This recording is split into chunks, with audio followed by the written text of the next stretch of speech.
오늘 우리가 함께 볼 하나님의 말씀은 사무엘상 23장 15절부터 17절까지의 말씀입니다. 사무엘상 23장 15절부터 17절까지의 말씀 제가 봉독합니다. 15절입니다. 다윗이 사울이 자기의 생명을 빼앗으려고 나온 것을 보았으므로 그가 십광야 수풀에 있었더니 사울의 아들 요나단이 일어나 수풀에 들어가서 다윗에게 이르러 그에게 하나님을 힘있게 의지하게 하였는데 곧 요나단이 그에게 이르기를 두려워하지 말라. 내 아버지 사울의 손이 내게 미치지 못할 것이요 너는 이스라엘 왕이 되고 나는 내 다음이 될 것을 내 아버지 사울도 안다 하니라. 아멘.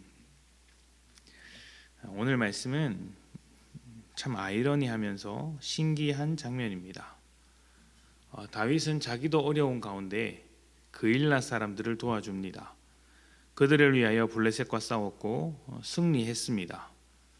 사울이 찾아올 수 있는 그런 위험한 상황을 감수하면서도 그일라 사람들을 도와주었던 것은 하나님의 뜻을 물었고 또 하나님께서 응답하신 대로 행한 결과였습니다.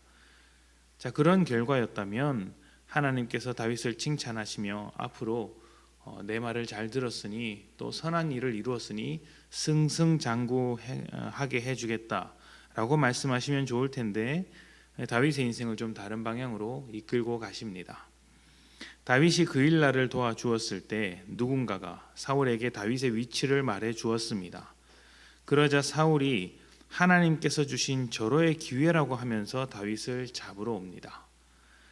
참 재미있는 것은 다윗도 하나님의 이름을 고백하고 있고 사울도 하나님의 이름을 고백하고 있다는 것입니다. 하나님께서 주신 기회다라는 것이죠. 그러나 사울은 하나님의 뜻과는 상관이 없는 인생입니다. 그런데도 말은 하나님의 뜻이다라고 할 수 있는 것이죠. 우리가 믿음을 생각할 때 사울과 같은 모습이 될 수 있음을 항상 생각을 해야 합니다. 삶이 없는 그런 믿음인 것이죠. 말만 하나님을 부른다고 해서 참된 신앙이라고 할 수 없습니다. 삶이 부족할 수는 있습니다. 부족한 것은 성장하면 되고 바꿔나가면 되죠. 그것은 거짓된 것이 아닙니다. 그냥 실력이 부족한 것이죠. 그러나 말만 하는 것은 다릅니다. 말만 하는 것은 다르죠. 아예 삶에 빠져버린 그것은 거짓말입니다.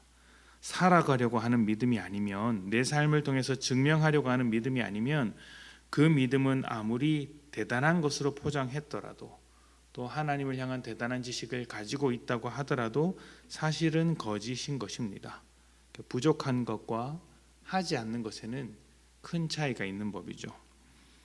사울은 이렇게 하나님의 뜻을 따르지 않으면서도 자기에게 유리한 상황이 오니까 옳다구나, 이것이 하나님의 뜻이구나 하면서 낚아챘습니다. 정말 하나님의 뜻인지 아닌지는 물어보지도 않았죠. 자기에게 유리한 것만 찾아다니는 것이 사울의 믿음이라고 할 수 있죠. 그런데 그게 거짓된 믿음이라는 것입니다. 불리하더라도 하나님의 뜻을 따르는 것이 사실은 삶을 동반한 믿음의 모습이라고 할 수 있습니다. 자, 이렇게 사울이 이제 다윗을 잡으러 옵니다. 그러자 다윗은 하나님의 뜻을 묻습니다. 이때 하나님께서 다윗에게 희망적인 답을 주시는 것이 아니라 절망적인 답을 주십니다. 사울이 쳐들어 오겠습니까? 그러자 사울이 쳐들어 올 것이다 라고 이야기를 합니다. 당시에 그일라 사람들이 머물던 성읍에 있었기 때문에 그 단단한 성 안에 있으면 괜찮겠습니까? 그일라 사람들이 나와 함께 사울로부터 이렇게 싸워주겠습니까?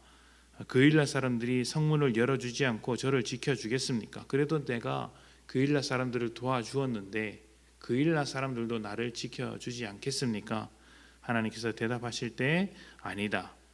그일라 사람들이 너를 넘겨줄 것이다. 한마디로 배신할 것이다. 이렇게 답을 해주시는 것이죠. 어려운 중에 도와주었는데 배신을 당하면 어떤 기분일까요? 굉장히 화도 나고 실망할 것입니다. 무엇보다도 이 일을 하나님께서 시키신 것 아닙니까? 하나님께서 도와주라고 하셨는데 도와주었더니 내게 다가오는 것은 이제 배신입니다. 모든 반대를 무릅쓰고 도와주었는데 그 결과가 다윗에게 있어서 최악인 것입니다. 그러면 그일라 사람도 참 원망스럽지만 하나님도 참 원망스러운 것이겠죠. 그런데 여기서 놀라운 점이 하나 드러납니다. 그렇게 실망할 수 있는, 절망할 수 있는 다윗에게 하나님의 위로가 찾아오는 것이죠.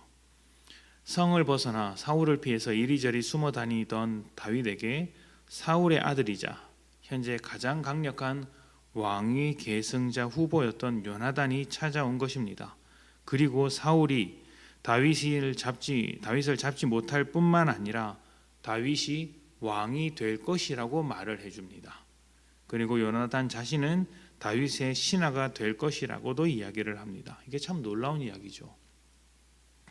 다윗이 먼저 그런 이야기를 듣고자 한 것도 아니었고 다윗은 숨어서 도망 다닐 뿐이었는데 요나단이 알아서 찾아온 것입니다. 얼마든지 낭망하고 절망할 수 있는 다윗에게 하나님께서 보내주신 큰 위로인 것이죠. 그래서 이 일을 두고 하나님을 힘있게 의지하게 하려는 것이라고 말했습니다. 가장 절망적인 상황 가운데서 하나님을 힘있게 의지하게 만들게 하기 위해서 요나단이 찾아온 것이고 또 하나님께서 요나단을 보내신 것이죠. 인생이란 참 모질어서 기대한 대로 되지 않습니다. 다윗이 그일라를 도와주었을 때 내심 그 성읍 안에서 안전하게 지내기를 바랬을지도 모릅니다. 타국에도 도망갔다가 광야를 떠돌기도 했다가 성읍에 들어갔을 때는 좀 편안하게 지냈으면 좋겠다. 그 사람들이라도 나를 도와줬으면 좋겠다라는 마음이 있겠죠. 그러나 배신을 당합니다. 나의 선한 의도가 상대방의 악한 되갚음으로 돌아올 수 있는 것이 인생이라는 것이죠. 참 모진 인생이죠. 이렇게 어려운 인생을 살아가는 사람들에게 하나님은 위로하심으로 다가오십니다. 어떻게 위로를 하시냐면 전혀 생각하지 못했던 곳에서 위로를 주시는 것이죠. 기대하지 않았던 설교 속에서 또 알지 못하는 어떤 사람과의 만남 속에서 또 내가 기대하지 않았던 어떤 상황 속에서 도움이 찾아오고 위로가 오기도 합니다. 때로는 나와 원수된 자로부터 그 위로가 찾아오기도 하는 것이죠. 하나님은 우리를 도우시는 분인데 그 도움이 어디서부터 올지는 아무도 모르는 것입니다. 하나님의 계획의 그 크기와 넓이와 깊음을 우리가 다 이해할 수 없는 것이죠.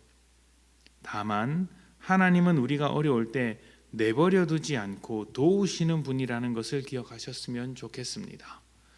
만약 돕지 않는 것 같다면 그것은 깊은 이유가 있는 것이죠.